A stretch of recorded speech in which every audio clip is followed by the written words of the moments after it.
On this episode of Latinas, we celebrate the Environment and Earth Day by introducing you to organic cosmetics line, Sunkist Organics. We hear why some Hispanas are leery of the COVID-19 vaccine, and so much more. Latinas starts now.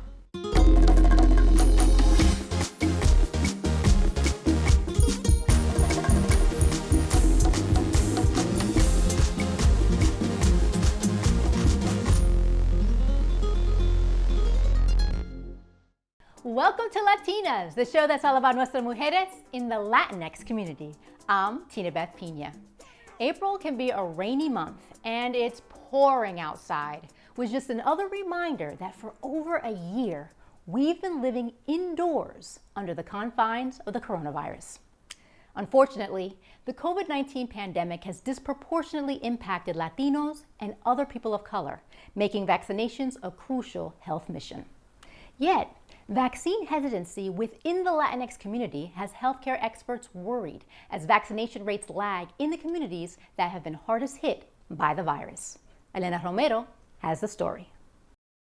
There are women in my family who still remember being herded up in Puerto Rico in their village to take birth control for birth control trials. Researchers outside of these experiences probably think, oh, that was so long ago. It really isn't that long ago, because I have a grandmother and a mother who talk about this. And that's one of the reasons why Latinos are hesitant to get the COVID vaccine. Although Latinos currently comprise 21% of COVID cases in the United States. According to CDC data, Latinx and Black Americans are dying at a rate of almost 3 times that of white Americans.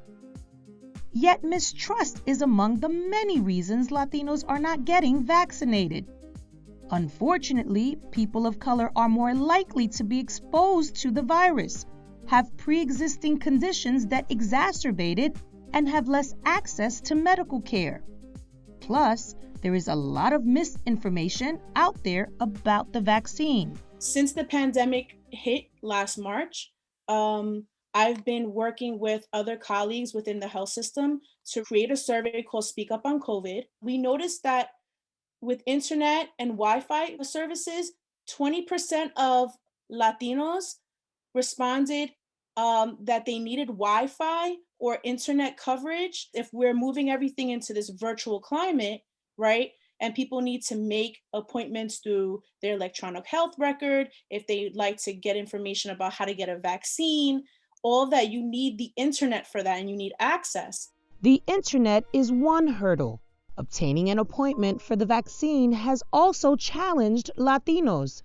It took Harry Frankie Rivera 2 weeks to get his. It doesn't seem complicated at first, and it always says appointment's not available, and I check every day, many times. And after 10 days, I'm like, I'm doing something wrong. So that's what I'm doing something wrong, or this is not working. And I was willing to travel 200 miles. Frankie Rivera is part of the National Puerto Rican Agenda's New York chapter, which is running an awareness campaign to get Latinos vaccinated. Our vice president took a selfie when she got the vaccine, and she just posted it in social media. And we're launching in a week or so a wide campaign in New York to see if we can get out the word. The more you can identify with whoever is delivering the message, I guess the better the chances for you to trust them and do this that we need to do, not just for ourselves individually, but to protect our families, our relatives, and our communities. Despite having gotten COVID, losing a co-worker and an uncle to the virus, Cassandra Irizarry says she's not getting the vaccine anytime soon. Despite all of that, I still am very uncertain, and I am fearful of taking this vaccine, despite everything that's happened.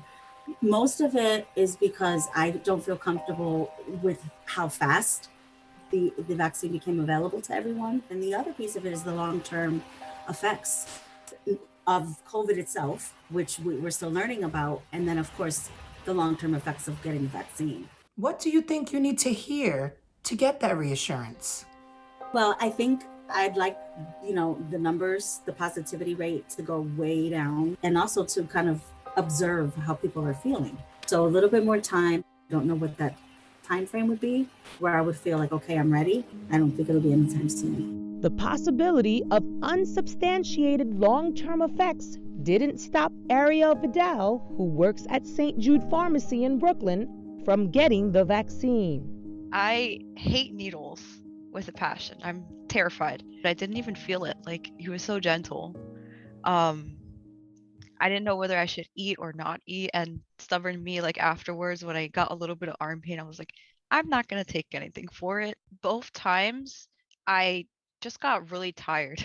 Do you think it's more helpful for people to relate to someone who's gotten it? When they see a face to like a statistic, it helps a lot more than just here's what like the government is saying. A lot of things are done in English. When they have that connectability of this person speaking to me in Spanish or Spanglish, or they come from a cultural background I do, so they understand my worries. Even if they don't get the vaccine, they're a lot more like trustworthy of it. While getting vaccinated for COVID-19 is a personal choice, it's important to note that there are no diagnoses or conditions that would prevent someone from getting the vaccine. Certain people, however, may want to consult their doctor before getting it, as I did. I'm Elena Romero for Latinas. Earth Day is right around the corner, and producer Diana Vargas discovered a sustainable fashion brand founded by Colombiana Paula Maldonado that focuses on creating luxurious vegan leather clothing, shoes, and handbags.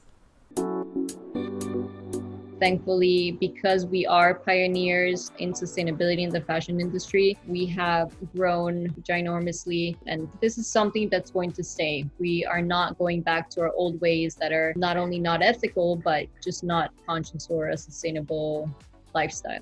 What was the biggest challenge for you as an entrepreneur, as a Latina? When I had the idea in 2016, definitely sustainability was not an important topic, especially in the fashion industry. I wanted to found a business that is a business. It's not just a fashion label. I want to create change. But at that moment, being a woman, found a company as well. Sometimes you kind of come as unnoticed, but you just have to keep going, be resilient, really believe on what you're doing. What inspires me is what I would wear, what I would buy, what I would want to keep for the longest time. So I wanted to create, basic leather jackets. Obviously they're vegan, but it's this basic outerwear that becomes the staple garment of your wardrobe. It's something that you wear with a dress, with a skirt, with shorts, with jeans. It's non-seasonable, so you can definitely widen the life cycle of the garments as well, and kind of like making Dauntless help them to, feel better, look better. One of my favorites, I think, is the Moto Quilted Biker. It's one of our top selling, and it's our MVP. And what piece of advice would tell someone like me that wants to start this path? If you want to be certain of what you're buying, I think that you should look into certifications of the types of materials they use. There's world-renowned certifications like GOTS, IVONS, SGS. Also, even just with the PETA certified vegan logo, that is a certification that no material that is used derives from an animal. It's the one that Dauntless actually has. Just look in your closet, see, kind of that closet cleanup, see how much do you really use those jeans? How much do you really use that skirt or shirt, etc.? And instead of buying new things, you can make exchanges with your friends' other garments as well. This is a huge deal. You get new things. There's a lot of platforms for upcycling. You can also, kind of change your clothes up, putting beads, putting, patches of things, cutting them, making jeans shorts. So there's huge possibilities of ideas that you can recreate items from your closet as good as new, and just have more of a conscious consumer before buying more clothes. Financial advisor Maria Angeles Bonain is back to give us regla number 4 to becoming the jefa of your money. Ladies, we are the jefas. We're the jefas at home, at work, at school, with our children, with our family. Are we the boss of our money? Now, we need to decide how are we going to fulfill those long-term goals. As you know, prices go up with time, right? What you were able to buy with $5 10 years ago won't get you very far today. And the same is true for the future. The $50 that you spend on a grocery bill today won't buy you the same amount of groceries in 10 years. So then what do? We invest. Investing means putting your money into a venture, into a business, into an investment that you hope will grow up in value over time.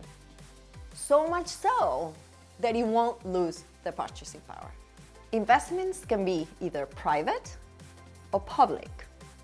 Private investments will include opening up a store, opening up a hair salon, buying an apartment and renting it out. And then you have public investments. They're available to the public at large. Anybody can buy them. It is crucial that those public investments are part of your retirement strategy. And here's a tip. You should probably allocate 15% of your income towards retirement. We make our money. We control our money. We manage our money. And we enjoy our money to have the life that we want and we deserve. Maria Angeles will be back next month with a bonus tip. Stay tuned. Carmen Bulosa is considered Mexico's best female writer.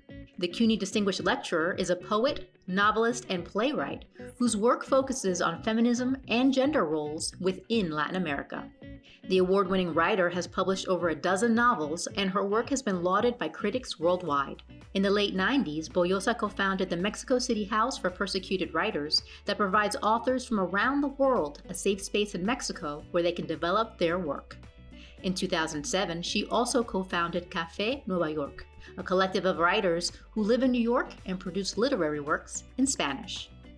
Bulosa is currently the host of the Spanish language program, Nueva York, which also airs on CUNY TV. Carmen Bulosa is today's Badass Latina.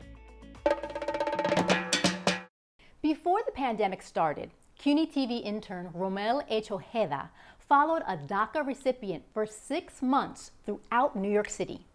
Her story explores the narratives of identity and the turmoil of being a dreamer. Let's take a look. My travel story is not common, I feel like, or at least I haven't heard it being told. And it's something that I'm still grappling with to now. I'm from a very small town in Ecuador. My mom came when I was 5 and my dad came when I was 2. So they were already here in the United States. So they decided to bring me here when I was 9. I had to leave a big part of my family in Ecuador. Like my grandmother who raised me, Ecuador was the home that I knew, is the family that I knew, and then I come to parents that I rarely know and having to adhere to the rules at home. So it's just, in terms of status, I think it's also being under fear for so many years until I got DACA, and then being okay, now what does this mean? I'm the only one in my family right now, for my parents and my siblings, that is not a resident or a citizen. And it feels bittersweet because I'm happy that my father and then my mom was able to get their papers, but then it's what position am I in now? And I've been having to still think about it on a day-to-day basis, going to lawyers. So family and immigration and status are, I guess, complicated. Everything that I had to figure out in terms of therapy and in terms of my mental health came about after I got approved to have advanced parole to travel back to my home country in Ecuador. I hadn't seen my family there for 10 years. So there's just a lot of emotions and a lot of things that I was able to recollect. And with that, memories resurface. So when I came here, it was also back into like, I had just started college. So it was a lot of changes that were happening in my life, and then kind of I guess you could call it a breakdown. So it was just like I was very, like I was on a very high, and apparently that was like, then I was like diagnosed with yeah, I was diagnosed for something. I guess I could say it. If I want to, okay, then yeah, I don't know if I'm ready. So a lot of the topics that come up when I'm in therapy or when it's family, immigration, and those are big topics that come up. And so in many ways, the trip was kind of like the catalyst that unraveled everything once I came back. Like maybe if I hadn't gone on the trip, similar things might have occurred, but the trip definitely like brought up a lot of memories, brought up a lot of, I guess, the trauma that I went through when I was a child. With the status that I have now, in certain ways I feel trapped, not just in New York City, I feel trapped in the place that I'm in. I want to like feel like I could just leave this place and be like, yeah, I'm gonna go and live in this other place for like a year, but like obviously that's not the case. New York, it's its own maze, it's its own world. So I feel like you're only as trapped as you imagine to be, but at the same time, there's a real physical manifestation of entrapment, although there's millions of opportunities and millions of people trying to come to New York. So I guess in a way I'm like, I'm glad it's New York other than any other place, but I do wish I had that freedom to leave.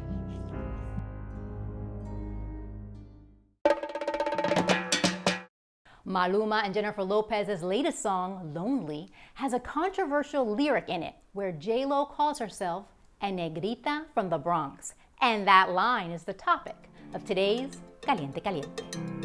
I think my initial reaction was, you know, here we go, another thing we're gonna talk about now that we are in this racial awakening type of period. I mean, being a Black Dominican, yes, I was called negrita since I was little, but, you know, we also need to acknowledge that even though we, you know, we use it as a term of endearment, it's this negative connotation behind it, and we need to acknowledge that. I mean, I've been called negrita morena my whole life, from my tios and my titis, and it was never a negative connotation to me. There's a difference between saying, mira morena, ¿cómo está? Yo, tío, yo estoy bien. Then, Quieto Moreno, what's he doing? That is about the inflection and how you say it. And we want to make sure that we give power to what the problems are, but not power to a word that can be taken depending on the inflection to mean many different things in one's own household. And so here we are focusing on something that's really divisive again, as opposed to just using it as a teaching moment. Because when I read the tweets, they're all so angry, or on both sides. One thing I learned is, like, I didn't know that people who are not Black or dark skin, who are Latinos, dark skin, also use the expression. To me, growing up, if you were dark skin, you were called negrita. Either if it was an insult or not, or if it was a term of endearment, you were dark skin. So here, with this controversy, then I'm learning, oh no, but my mom is very light skin, blue eyes, and I call her negrita. So, you know, we need to pay attention to, you know, different people's perspective. So it's been like really interesting to see the last couple of years where you have this rising consciousness of particularly younger Afro-Black Latina women who have found their voice, but also we have to have an understanding of the difference of colorism and racial identity, right? So how colorism plays out in the United States is different than it plays out in the Dominican Republic, is different than it plays out in Puerto Rico. So the problem that's happening right now is we're allowing people to speak and then now define us as anti-Black. And for one, I'm not tolerating that. every time something comes up and it trends and it's popular, it detracts the bigger message. So we're focused on this moment that J-Lo says this, and it should be a conversation about how we deal with people in our communities and the words that we use that hurt them. We have to stop looking at celebrities as our political leaders. And I think that's something we really have to keep pushing, because there is now visibility around us. We come from a world where Latino representation has been a problem for the longest. Knowing that, I mean, they should know better, when they're in that position. You have to be accountable for the words you say, because you can't take them back. Even when you apologize, they live out there and they have a responsibility, especially to our young people who we have to teach to break these words that hurt us, words that divide us. This particular Oscar season is the most diverse Oscar season we've seen in a while. That being said, the particular Latino representation is small this Oscar season. You have The Mole Agent by Chilean director Maite Alberdi and producer Marcela Santibáñez, and you have our film The Letter Room. It's such a great movie because it explores the isolation that so many people experience and how they would rather live in their dreams and in their head rather than in reality. And the last year with the pandemic and everybody sort of being stuck at home, it's really relevant. In The Letter Room, I play the warden, Irene. She runs a really tight ship, and she assigns Oscar Isaac's character to the letter room where all of the incoming correspondence comes in for the inmates. Just checking in? Yeah, it's really good. It's great. Yes, thank you. Thank you so much. Alrighty then. It was amazing to work with Oscar, and it is just an honor to be nominated. I've been working as an actress for about 35 years, and it's an amazing feeling to be part of such a great project.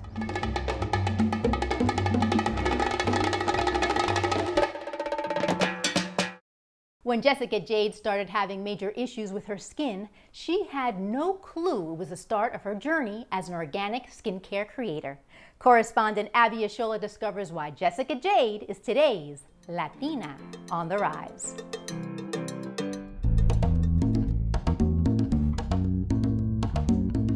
My name is Jessica Jade. I'm the founder and CEO of Sunkist Organics, and my family's from the Caribbean. My dad's Dominican, my mother's Puerto Rican. Yeah, I'm an island girl at heart, definitely.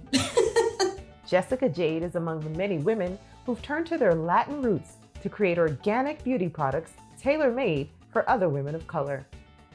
So it's finally here. This is the jar, this is the label. Actually, I started Sunkist because I had eczema all over my body and I fell into a deep depression. And one night I was on the phone with my great grandma, Mama Teresa. She lives in Puerto Rico to this day, bless her. And she immediately sprang into action. She started giving me tips for things that I can put on my skin, like honey, because it's a humectant and it's also antibacterial, turmeric powder, shea butter, all of these different ingredients that could potentially help me heal my skin. And that got my wheels really turning. The result was her very first product, the Body Balm. A lot of the products that were marketed nowadays are, toxic. They have ingredients in them that are cancer causing, that they know are unhealthy for our community, and yet we are still sold them. So my goal with Sunkist Organics was to create a brand that was healthy, that was effective, that was for women like me, by women like me, and that really helped women of color define their own standard of beauty. The line has since grown to include facial cleansers, serums, and toners, with ingredients like aloe, rose water, and papaya. Half of her products are made in-house. The other half are formulated in a lab with a chemist. I think that our skin has a lot of very different needs than other people. Like for example, when you have a wound or when you cut your skin, or if you have like an acne spot, right, and it leaves a mark, we need products that are specifically tailored for melanated skin because we have more melanin.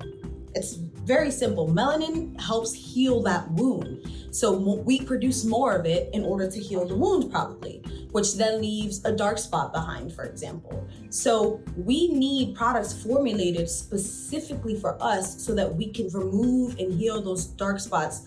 Her knowledge plus her passion have equaled success. Since she began bootstrapping Sunkist Organics in 2016, the company has generated enough profit for her to focus on it full time. It's really been a passion project, and using my own funds has really allowed me to build the brand in the way that I wanted to, with my goals and values at the very core, which was very important to me. Abby Ashola for Latinas. I'm so grateful. Okay, here's one last view.